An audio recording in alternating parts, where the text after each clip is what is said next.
ሰላም ሰላም ውድ ቤተሰቦቼ እንዴት ናችሁ? በአዲሱ ሳይቴ ይሄን የመሰለ ስራ ሰርቻለሁ። ሚላኖ ቦይለር 50 ሊትር ነው። በሚገርም ሁኔታ ነው የሰቀልኩት። መስመሩ አላለቀም። እሱ መገጣጠም ነው እና እንደምታዩት ይመስላል። የራሱ የሆነ ሳሙና ማስቀመጫ አለው። ሙቅና ቀዝቃዛ ውሃ የራሱ የሆነ ሻታፕ አለው። ከጎኑ ጎልደን ደብሊሲዮ አለው።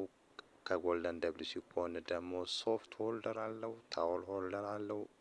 ራሱን የቻለ አንድ ወሻ አለው። በሚገርም ሁኔታ ዘመኑን የዋጀ ስራ ነው የሰራሁት። እንደምታዩት ሻወር ትሪ ቀርቷል። ሻወር ትሪ የቤቱን ስሎፕ አጠቃላይ በምንድነው የምንሰራው? በሴራሚክ ነው የምንሰራውና ሀሳብ አስተያየት ካላችሁ እንቀበላለን። አድራሻችን አርባ ምንጭና ዙሪያው ነው።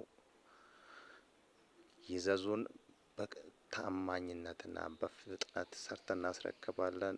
ብሩክ የኢንጂነሪንግና ጠቅላላ የውሃ ስራ ነው። አመሰግናለሁ።